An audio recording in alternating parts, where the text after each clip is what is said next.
Antes de empezar, suscríbete para que no te pierdas la siguiente parte, gracias. Capítulo 91. Calor. En los siglos XVII y XVI, los mundos de la química y la física parecían mutuamente bien delimitados. La química era el estudio de aquellos cambios que implicaban alteraciones en la estructura molecular. La física era el estudio de los cambios que no implicaban dichas alteraciones. En la primera parte del siglo XIX, mientras Davy se ocupaba en alterar la ordenación molecular de los compuestos inorgánicos y Berthelot en alterar la de los compuestos orgánicos, los físicos estaban estudiando el flujo de calor. Este estudio del flujo de calor se denominó termodinámica, de las palabras griegas que significan movimiento de calor. Sobresalientes en este campo fueron el físico inglés James Prescott Joule, 1818-89, y los físicos alemanes Julius Robert von Mayer, 1814-78, y Hermann Ludwig Ferdinand von Helmholtz, 1821-94. En la década de 1840 su trabajo puso en claro que en las vicisitudes sufridas por el calor y otras formas de energía, no se destruye ni se crea energía. Este principio se llamó la ley de conservación de la energía, o primer principio de la termodinámica. Vinieron después los trabajos del físico francés Nicolas Léonard Sadi Carnot, 1796-1832, del físico inglés William Thomson, posteriormente Lord Kelvin, 1824-1907, y del físico alemán Rudolf Julius Emanuel Clausius, 1822-88. Se demostró que el calor, abandonado a sí mismo, fluye espontáneamente desde un punto a mayor temperatura hacia otro a menor temperatura, y que a partir del calor se puede obtener trabajo solamente cuando existe tal flujo de calor a través de una diferencia de temperaturas. Esta inferencia fue generalizada para aplicarla a cualquier forma de energía que fluye desde un punto de mayor intensidad hacia otro de menor intensidad. Clausius ideó en 1850 el término entropía para designar la proporción entre el calor contenido en un sistema aislado y su temperatura absoluta. Demostró que en cualquier cambio espontáneo de energía la entropía del sistema se incrementa. Este principio se llamó segundo principio de la termodinámica. Tales avances en el terreno de la física no podían aislarse de la química. Después de todo, aparte del Sol, la mayor fuente de calor en el mundo del siglo XIX residía en reacciones químicas como la combustión de la madera, carbón o petróleo. Otras reacciones químicas también desarrollaban calor, como por ejemplo, la neutralización de ácidos por bases. De hecho, todas las reacciones químicas implican algún tipo de transferencia térmica, bien de emisión de calor, y a veces de luz, al entorno, bien de absorción de calor, y a veces de luz, desde el entorno. En 1840 los mundos de la química y de la física se unieron y comenzaron a marchar juntos con el trabajo de un químico ruso-suizo, Germain Henry Hess, 1802-1850. Hess dio a conocer los resultados de cuidadosas medidas que había tomado sobre la cantidad de calor desarrollada en las reacciones químicas entre cantidades fijas de algunas sustancias. Logró demostrar que la cantidad de calor producida, o absorbida, en el paso de una sustancia a otra era siempre la misma, no importando por qué ruta química había ocurrido el cambio, ni en cuántas etapas. Debido a esta generalización, ley de Hess es considerado en ocasiones como el fundador de la termoquímica, química del calor. Basándose en la ley de Hess, parecía altamente probable que la ley de conservación de la energía se aplicase tanto a los cambios químicos como a los cambios físicos. En realidad, generalizando más, las leyes de la termodinámica debían cumplirse probablemente tanto en la química como en la física. Esta línea de experimentación y razonamiento sugería que las reacciones químicas, como los procesos físicos, tienen una dirección inherente y espontánea en la que la entropía crece. Pero la entropía es una cantidad difícil de medir directamente, y los químicos buscaron otro criterio más simple que pudiera servir como medida de esa fuerza impulsora. En los años 1860-69, Berthelot, que había hecho tan importantes trabajos en síntesis orgánica, volvió su atención hacia la termoquímica. Ideó métodos para efectuar reacciones químicas dentro de cámaras cerradas rodeadas por agua a temperatura conocida. A partir del incremento en la temperatura del agua circundante al finalizar la reacción, podía medirse la cantidad de calor desarrollada por la misma. Utilizando este tipo de calorímetro, de la palabra latina que significa medida de calor, Berthelot obtuvo determinaciones cuidadosas de la cantidad de calor desarrollada por cientos de diferentes reacciones químicas. Independientemente, el químico danés Hans Peter Jorgen Julius Thomsen, 1826-1909, hizo experimentos semejantes. Berthelot pensaba que las reacciones que liberaban calor eran espontáneas, mientras que aquellas que absorbían calor no lo eran.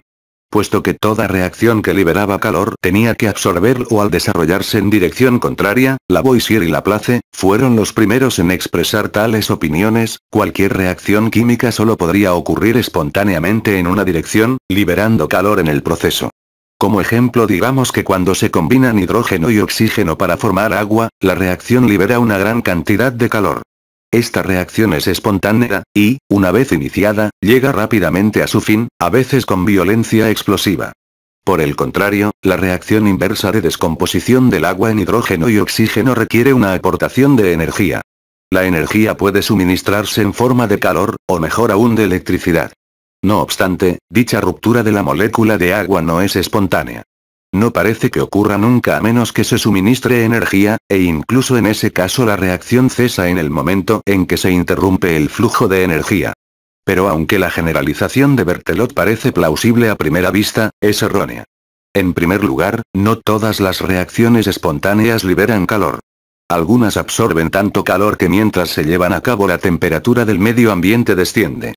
En segundo lugar, existen reacciones reversibles. En estas, las sustancias A y B pueden reaccionar espontáneamente y convertirse en las sustancias C y D, mientras que C y D pueden, también espontáneamente, reaccionar en sentido inverso, hasta llegar a A y B. Y todo ello ocurre a pesar de que el calor liberado en la reacción que transcurre en un sentido debe absorberse en la reacción inversa. Un ejemplo simple es el del yoduro de hidrógeno, que se descompone en una mezcla de hidrógeno y yodo. La mezcla es capaz de recombinarse para formar yoduro de hidrógeno. Esto puede escribirse en forma de ecuación. 2i. H2 más I2. La doble flecha indica que es una reacción reversible. Las reacciones reversibles se conocían ya en el tiempo de Berthelot. Fueron cuidadosamente estudiadas por primera vez en 1850, por Williamson, durante el trabajo que le condujo a sus conclusiones relativas a los éteres. Halló situaciones en las que, empezando con una mezcla de A y B, se formaban las sustancias C y D. Si en lugar de ello empezaba con una mezcla de C y D, se formaban las sustancias A y B. En cualquiera de los casos, existiría al final una mezcla de A, B, C y D, en proporciones aparentemente fijas. La mezcla estaría en equilibrio. Pero Williamson no creía que porque la composición de la mezcla fuese aparentemente fija, no sucediera nada. Creyó que A y B reaccionaban para formar C y D, mientras que C y D reaccionaban para formar A y B. Ambas reacciones se hallaban progresando continuamente, pero cada una neutralizaba los efectos de la otra, dando la ilusión de un equilibrio. Esta condición era un equilibrio dinámico. El trabajo de Williamson marcó el comienzo del estudio de la cinética química, esto es, el estudio de las velocidades de las reacciones químicas.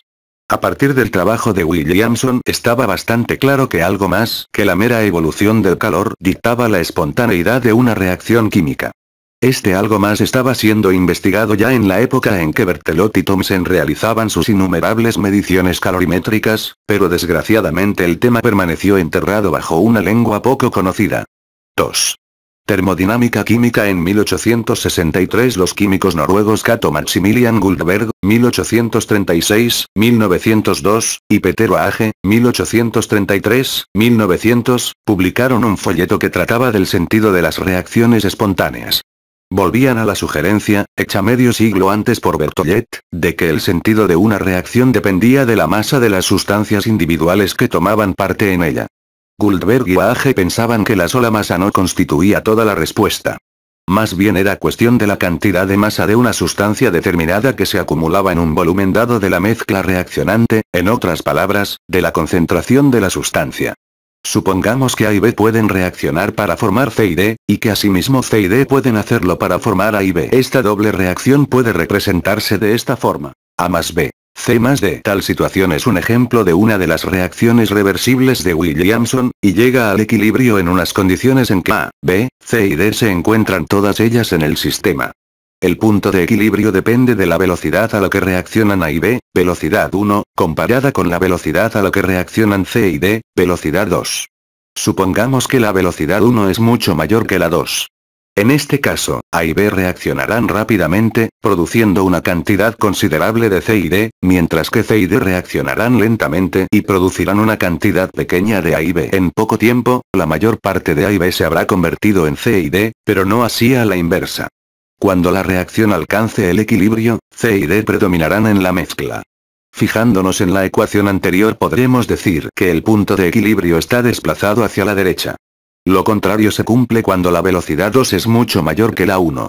En este caso, C y D reaccionarán para producir A y B mucho más rápidamente de lo que reaccionarán A y B para producir C y D. En el equilibrio, A y B dominarán en la mezcla. El punto de equilibrio estará entonces desplazado hacia la izquierda. Pero la velocidad 1 depende de la frecuencia con que una molécula de A colisiona con una molécula de B, ya que solo en base a esta colisión puede ocurrir la reacción, y ni siquiera entonces ocurrirá siempre. Asimismo, la velocidad 2 depende de la frecuencia con que una molécula de C colisiona con una molécula de D. Supongamos entonces que se añade más A o B, o ambas, al sistema sin cambiar su volumen.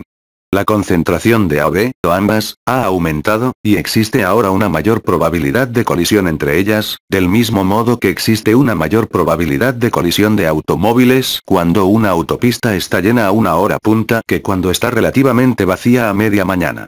Así, pues, al incrementar la concentración de A o de B o de ambas, incrementa la velocidad 1. Al disminuir la concentración disminuirá la velocidad del mismo modo, un incremento en la concentración de C o de ambas, aumentará la velocidad 2. Alterando la velocidad 1 o la 2, se puede alterar la composición de la mezcla en equilibrio. Si se altera la concentración de cualquiera de las sustancias participantes, cambiará la posición del punto de equilibrio. Aunque las concentraciones de A, B, C y D en el equilibrio podían modificarse en la medida en que uno o más de dichos componentes se añadiesen o se extrajesen de la mezcla, Guldberg y Waage hallaron que podía definirse un factor invariable. En el equilibrio, la razón entre el producto de las concentraciones de las sustancias existentes a un lado de la doble flecha y el producto de las concentraciones al otro lado de la doble flecha, permanece constante. Supongamos que representamos la concentración de una sustancia dada con el símbolo de esta entre corchetes. Podemos decir entonces, respecto a la reacción que estamos tratando, que en el equilibrio CdAB, el símbolo K representa la constante de equilibrio, característica de una reacción reversible dada que se desarrolla a temperatura fija. La ley de acción de masas de Guldberg y Waage fue una guía adecuada para la comprensión de las reacciones reversibles, mucho más que lo fuera la falsa sugerencia de Berthelot. Desgraciadamente, Guldberg y Waage publicaron su trabajo en noruego, y permaneció desconocido hasta 1879, año en que se tradujo al alemán. Entretanto, el físico americano Josiah Willard Gibbs, 1839-1903, estaba aplicando sistemáticamente las leyes de la termodinámica a las reacciones químicas y publicó una serie de largos trabajos sobre el tema entre los años 1876 y 1878. Gibbs desarrolló el concepto de energía libre, una magnitud que incorporaba en sí misma tanto el contenido de calor como la entropía. En cualquier reacción química la energía libre del sistema cambiaba. Cuando la energía libre descendía, la entropía aumentaba siempre, y la reacción era espontánea. La utilidad de la energía libre reside en el hecho de que su variación es más fácil de medir que la variación de entropía. El cambio en el contenido de calor dependía de la cantidad exacta en que la energía libre descendía en una reacción espontánea, de modo que se liberaba calor. Pero ocasionalmente el cambio de energía libre y entropía era tal que el contenido de calor aumentaba, y entonces la reacción, aunque espontánea, absorbía energía. Gibbs también demostró que la energía libre de un sistema cambiaba algo al variar la concentración de las sustancias que componían el sistema. Supongamos que la energía libre de A más B no es muy diferente de la de C más D. En ese caso, las pequeñas modificaciones introducidas por cambios en la concentración pueden ser suficientes para hacer la energía libre de A más B mayor que la de C más D a determinadas concentraciones, y menor a otras. La reacción puede avanzar espontáneamente en un sentido para una serie de concentraciones, y en el sentido opuesto para otras, también espontáneamente. La velocidad de variación de la energía libre varía a medida que la concentración de una sustancia determinada es el potencial químico de dicha sustancia, y Gibbs logró demostrar que era el potencial químico el que actuaba como fuerza directora en las reacciones químicas. Una reacción química variaba espontáneamente desde un punto de alto potencial químico a otro de bajo potencial, así como el calor fluía espontáneamente desde un punto de alta temperatura a otro de baja temperatura. De este modo, Gibbs dio significado a la ley de acción de masas, ya que demostró que en el equilibrio la suma de los potenciales químicos de todas las sustancias implicadas era mínima. Si se comenzaba con A más B, la cima de potencial químico descendía a medida que se formaba C más D. Si se empezaba con C más D, aquella descendía a medida que se formaba A más B. En el equilibrio, se había alcanzado la parte más baja del valle de energía entre las dos cimas. Gibbs continuó aplicando los principios de la termodinámica a los equilibrios entre fases diferentes, líquido, sólido y gas, incluidas en un sistema químico determinado. Por ejemplo, el agua líquida y el vapor de agua, un componente, dos fases, pueden existir juntos a diferentes temperaturas y presiones, pero si se fija la temperatura, la presión queda fijada también. El agua líquida, el vapor de agua y el hielo, un componente, tres fases, pueden existir juntos solamente a una temperatura y presión determinadas. Gibbs elaboró una ecuación simple, la regla de las fases, que permitía predecir la forma en que la temperatura, la presión y las concentraciones de los distintos componentes podían variarse en todas las combinaciones de componentes y fases. Así se fundó la termodinámica química, con tal detalle y perfección que poco les quedaba por hacer a los sucesores de Gibbs 21. No obstante, a pesar de la importancia fundamental y la notable elegancia del trabajo de Gibbs, no fue reconocido inmediatamente en Europa, ya que se publicó en una revista americana ignorada por los especialistas europeos en la materia. 3. Catálisis. En el último cuarto del siglo XIX, Alemania iba a la cabeza del mundo en el estudio de los cambios físicos asociados a las reacciones químicas. El científico más importante en este campo de la química física fue el químico ruso germano Friedrich Wilhelm Ostwald, 1853-1932. Gracias a él más que a ninguna otra persona, la química física llegó a ser reconocida como una disciplina con derecho propio. Hacia 1887 había escrito el primer libro de texto sobre el tema, y fundó la primera revista dedicada exclusivamente a la materia. 21. Sin embargo, un ejemplo de una adición importante fue la introducida por el químico americano Gilbert Newton Lewis, 1875-1946. En 1923, en un libro clásico de termodinámica, introdujo el concepto de actividad. La actividad de una sustancia no es idéntica a su concentración, pero está relacionada con ella. Las ecuaciones de la termodinámica química pueden hacerse más precisas y extenderse sobre un dominio más amplio si se sustituye la actividad por la concentración. Nada más lógico que Ostwald se hallara entre los primeros europeos que descubrieron y apreciaron el trabajo de Gibbs, traduciendo sus comunicaciones sobre termodinámica química al alemán en 1892. Ostwald procedió casi inmediatamente a poner en práctica las teorías de Gibbs en relación con el fenómeno de la catálisis. Catálisis, una palabra sugerida por Berzelius en 1835, es un proceso en el cual la velocidad de una reacción química determinada es acelerada, en ocasiones enormemente, por la presencia de pequeñas cantidades de una sustancia que no parece tomar parte en la reacción. Así, el polvo de platino cataliza la adición del hidrógeno al oxígeno y a diversos compuestos orgánicos, tal como descubrió Davy, el que aisló el sodio y el potasio, en 1816. Por otro lado, un ácido cataliza la descomposición en unidades simples de varios compuestos orgánicos, como demostró por primera vez G. S. Kirchhoff en 1812.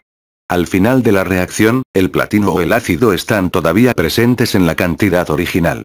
En 1894, Ostwald preparó un resumen de un trabajo de otro autor sobre el calor de combustión de los alimentos y lo publicó en su propia revista.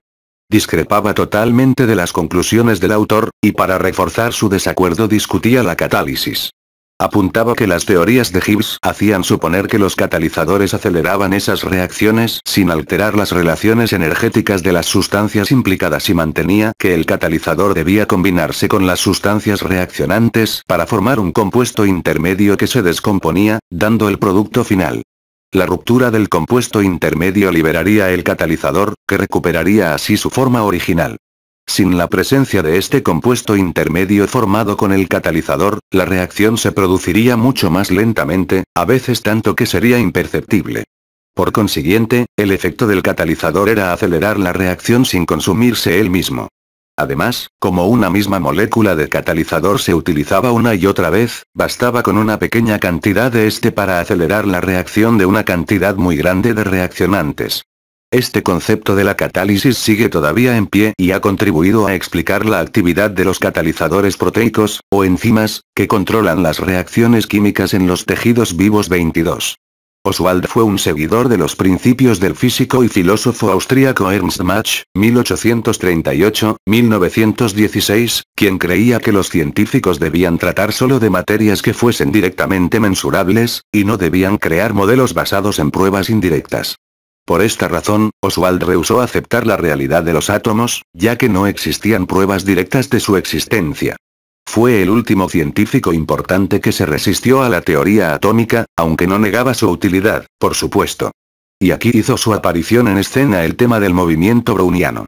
Este fenómeno, que implica el movimiento rápido e irregular de pequeñas partículas suspendidas en agua, fue observado por primera vez en 1827 por un botánico escocés, Robert Brown, 1773-1858. El físico germano-suizo Albert Einstein, 1879-1955, demostró en 1905 que este movimiento puede atribuirse al bombardeo de las partículas por moléculas de agua. Como en un momento dado puede haber más moléculas golpeando desde una dirección que desde otra, las partículas serán impulsadas ahora hacia acá, ahora hacia allá. Einstein elaboró una ecuación para calcular el tamaño real de las moléculas de agua después de medir ciertas propiedades de las partículas en movimiento. Un físico francés, Jean-Baptiste Perrin, 1870-1942, hizo las medidas necesarias en 1908, y obtuvo la primera estimación segura del diámetro de las moléculas y, por tanto, de los átomos. Dado que el movimiento browniano era una observación razonablemente directa de los efectos de las moléculas individuales, hasta el mismo Oswald tuvo que abandonar su oposición a la teoría atómica. 23. 22. El avance del conocimiento en el campo de la bioquímica, esto es, las reacciones químicas, ordinariamente controladas por enzimas, que ocurren en los tejidos vivos, es tratado solamente de pasada en este libro. Se discute con más detalle en mi libro A Short History of Biology. 23. Las pruebas en favor de la existencia de los átomos, aproximadamente 1/100,000,000 centímetros de diámetro, e incluso de partículas más pequeñas, han continuado acumulándose en cantidad abrumadora desde el tiempo de Perrin. Algunas de estas pruebas se detallan en los últimos 3 capítulos de este libro. Como culminación de la historia que empezó con Demócrito, el físico germano-americano Erwin Wilhelm Mueller, 1911-77, inventó el tampoco fue Oswald el único que reconoció el valor de Gibbs en la década de 1890-99. El físico químico holandés Hendrik Willem Bacchus Roosevelt, 1854-1907, difundió la regla de las fases de Gibbs por toda Europa, y lo hizo del modo más eficaz. Además, el trabajo de Gibbs fue traducido al francés en 1899 por Henri Louis Le Chatelier, 1850-1936. Le Chatelier, un físico químico, es más conocido en la actualidad por su enunciado, en el año 1888, de una regla, que se conoce todavía como el principio de Le Chatelier. Esta regla puede establecerse así. Cada cambio de uno de los factores de un equilibrio supone un reajuste del sistema en el sentido de reducir al mínimo el cambio original. En otras palabras, si se incrementa la presión en un sistema en equilibrio, este se reajusta de manera que ocupe el menor espacio posible y disminuya así la presión. Si se eleva la temperatura, sobreviene un cambio que absorbe calor, y por consiguiente baja la temperatura. Como se puso de manifiesto, la termodinámica química de Gibbs explicaba limpiamente el principio de Le Chatelier. El tardío descubrimiento de Gibbs por los europeos no impidió el cabal desarrollo de la física química, pues muchos de los descubrimientos de Gibbs fueron hechos independientemente, durante la década de 1880-89, por Van 't Hoff, que previamente se había dado a conocer en el mundo de la química con el átomo de carbono tetraédrico. A Van 't Hoff solo le aventajaba Oswald en el campo de la química física. Trabajó en especial sobre problemas de soluciones. Hacia 1886 logró demostrar que las moléculas de sustancias disueltas, moviéndose al azar a través de la masa de líquido, se comportan en cierto sentido de acuerdo con las reglas que rigen el comportamiento de los gases. El nuevo estudio de la química física relacionaba las reacciones químicas no solo con el calor, sino más bien con la energía en general. La electricidad, por ejemplo, podía producirse por reacciones químicas y originar, a su vez, reacciones químicas. Microscopio de emisión de campo. A mediados de la década de los 50 se tomaron con ayuda de él fotografías, hoy clásicas, que hicieron realmente visible la ordenación de los átomos individuales en el extremo de una aguja metálica. Walter Hermann Ernst, un alemán, 1864-1941, aplicó los principios de la termodinámica a las reacciones químicas que ocurrían en una batería. En 1889 demostró que las características de la corriente producida pueden usarse para calcular el cambio de energía libre en las reacciones químicas que producen corriente. La luz era otra forma de energía que podía producirse en una reacción química y, como se descubrió incluso antes del siglo VI, podía a su vez inducir reacciones químicas. En particular, la luz podía descomponer algunos compuestos de plata, liberando granos negros de plata metálica. El estudio de tales reacciones inducidas por la luz se llamó fotoquímica, química de la luz. En la década de 1830-39, la acción de la luz solar sobre la plata había permitido desarrollar una técnica para grabar imágenes. Una carga de un compuesto de plata sobre un vidrio plano, posteriormente sobre una película flexible, se expone brevemente por medio de una lente de enfoque, ante una escena a la luz del sol. Los distintos puntos del compuesto de plata son expuestos a diferentes cantidades de luz, de acuerdo con la cantidad reflejada desde este o aquel punto de la escena. La breve exposición a la luz incrementa la tendencia del compuesto de plata a reducirse a plata metálica. Cuanto más brillante es la luz, tanto más marcada es esa tendencia. El compuesto de plata se trata después con reactivos que llevan a cabo la reducción a plata metálica. La región expuesta a luz brillante completa la reducción mucho más rápidamente. Si el revelado se detiene en el momento correcto, el cristal plano quedará cubierto por zonas oscuras, granos de plata, y zonas claras, compuestos de plata intactos, que constituyen un negativo de la escena original. A través de posteriores procesos ópticos y químicos que no necesitan describirse aquí, se obtiene finalmente una representación gráfica real de la escena. El proceso se llamó fotografía, escritura con luz. Muchos hombres contribuyeron a la nueva técnica, figurando entre ellos el físico francés Joseph Niepce, 1765-1833, el artista francés Louis-Jacques de Daguerre, 1789-1851, y el inventor inglés William Henry Fox Talbot, 1877. Sin embargo, lo más interesante era que la luz podía comportarse casi como un catalizador. Una pequeña cantidad de luz era capaz de inducir a una mezcla de hidrógeno y cloro a reaccionar con violencia explosiva, mientras que en la oscuridad no ocurría ninguna reacción. La explicación de esta drástica diferencia de comportamiento fue finalmente propuesta por Nernst en 1918. Una pequeña cantidad de luz basta para romper una molécula de cloro en dos átomos de cloro. Un átomo de cloro, mucho más activo solo que formando parte de una molécula, quita un átomo de hidrógeno a la molécula de hidrógeno, para formar una molécula de cloruro de hidrógeno. El otro átomo de hidrógeno, aislado, arrebata un átomo de cloro de una molécula de cloro. El átomo de cloro que queda arranca un hidrógeno de una molécula de hidrógeno, y así sucesivamente. La pequeñísima cantidad originaria de luz es así responsable de una reacción fotoquímica en cadena, que conduce a la formación explosiva de una gran cantidad de moléculas de cloruro de hidrógeno. 4. Disociación iónica. Junto a Oswald Ivantov estaba otro maestro de la naciente química física, el químico sueco Svante August Arrhenius, 1859-1927. Siendo estudiante, Arrhenius dirigió su atención a los electrolitos. Esto es, aquellas disoluciones capaces de transportar una corriente eléctrica. Faraday había establecido las leyes de la electrólisis, y a juzgar por ellas parecía que la electricidad, igual que la materia, podía existir en forma de pequeñas partículas. Faraday había hablado de iones, que podían considerarse como partículas que transportaban electricidad a través de una disolución. Sin embargo, durante el medio siglo siguiente, ni él ni nadie más, se aventuró a trabajar seriamente sobre la naturaleza de aquellos iones. Lo cual no significó, sin embargo, que no se hiciese ningún trabajo valioso.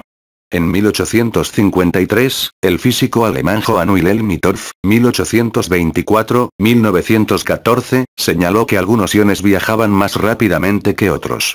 Esta observación condujo al concepto de número de transporte, la velocidad a la que los distintos iones transportaban la corriente eléctrica.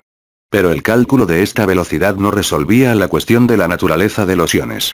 Arrhenius encontró la manera de abordar el asunto gracias al trabajo del químico francés François-Marie Raoult, 1830-1901. Como Van 't Hoff, Raoult estudió las disoluciones. Sus estudios culminaron en 1887, con el establecimiento de lo que ahora se llama ley de Raoult. La presión de vapor parcial del solvente en equilibrio con una disolución es directamente proporcional a la fracción molar del solvente.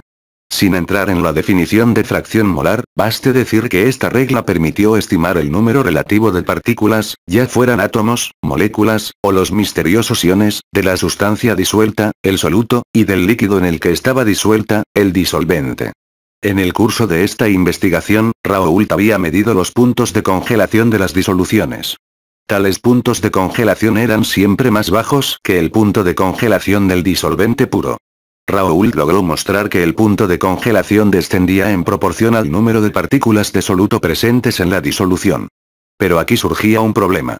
Era razonable suponer que cuando una sustancia se disuelve en agua, pongamos por caso, dicha sustancia se rompe en moléculas separadas. Efectivamente, en el caso de no electrolitos como el azúcar, el descenso del punto de congelación cumplía dicha suposición. Sin embargo, cuando se disolvía un electrolito como la sal común, ClNa, el descenso del punto de congelación era el doble de lo que cabía esperar. El número de partículas presentes era el doble del número de moléculas de sal. Si se disolvía cloruro bárico, Cl2Va, el número de partículas presentes era 3 veces el número de moléculas. La molécula de cloruro sódico está formada por 2 átomos, y la de cloruro bárico por 3. Así pues, Arrhenius pensó que al disolver determinadas moléculas en un disolvente como el agua, se descomponían en átomos separados. Además, puesto que tales moléculas, una vez rotas, conducían una corriente eléctrica, pero no así las moléculas como el azúcar, que no se descomponen, Arrhenius sugirió que las moléculas no se rompían, o disociaban, en átomos ordinarios, sino en átomos que llevaban una carga eléctrica. Arrhenius propuso que los iones de Faraday eran simplemente átomos, o grupos de átomos, que llevan una carga eléctrica positiva o negativa. Los iones, o eran los átomos de electricidad, o portaban a los átomos de electricidad. La última alternativa demostró posteriormente ser la correcta. Arrhenius utilizó su teoría de la disociación iónica para dar cuenta de numerosos hechos de electroquímica. Las ideas de Arrhenius, propuestas en su tesis doctoral en 1884, chocaron con una resistencia considerable. Su tesis estuvo a punto de ser rechazada. Pero Oswald, impresionado, ofreció un puesto a Arrhenius y le animó a proseguir su trabajo en química física.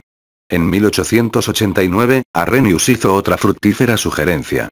Señaló que las moléculas, al chocar, no tenían por qué reaccionar, a no ser que chocasen con una cierta energía mínima, una energía de activación. Cuando esta energía de activación es baja, las reacciones ocurren rápida y fácilmente. En cambio, una elevada energía de activación mantendría la reacción a una velocidad ínfima. Pero si en este último caso la temperatura se elevase tanto que un cierto número de moléculas recibieran la necesaria energía de activación, la reacción procedería súbita y rápidamente, a veces con violencia explosiva. La explosión de una mezcla de hidrógeno y oxígeno cuando se alcanza la temperatura de ignición constituye un ejemplo de ello. Oswald utilizó este concepto provechosamente para elaborar su teoría de la catálisis. Señaló que la formación de un compuesto intermedio a partir del catalizador requería una menor energía de activación que la necesaria para la formación directa del producto final. 5. Más sobre los gases. Las propiedades de los gases sufrieron una nueva y profunda revisión durante el surgimiento de la química física a fines del siglo XIX. 3 siglos antes, Boyle había propuesto la ley que lleva su nombre, estableciendo que la presión y el volumen de una cantidad determinada de gas variaban inversamente, con tal de que, como después se mostró, la temperatura se mantenga constante. Sin embargo, se vio que esta ley no era totalmente cierta. El químico franco-germano Henry Victor Regnault, 1810-78, hizo meticulosas medidas de volúmenes y presiones de gas a mediados del siglo XIX, y mostró que, sobre todo al elevar la presión o bajar la temperatura, los gases no seguían del todo la ley de Boyle. Aproximadamente por la misma época, el físico escocés James Clerk Maxwell, 1831-79, y el físico austríaco Ludwig Boltzmann, 1844-1906, habían analizado el comportamiento de los gases, suponiendo que estos eran un conjunto de infinidad de partículas moviéndose al azar, la teoría cinética de los gases. Lograron derivar la ley de Boyle sobre esta base, haciendo para ello dos suposiciones más. 1, que no había fuerza de atracción entre las moléculas del gas, y 2, que las moléculas del gas eran de tamaño igual a cero. Los gases que cumplen estas condiciones se denominan gases perfectos. Ninguna de las dos suposiciones es del todo correcta.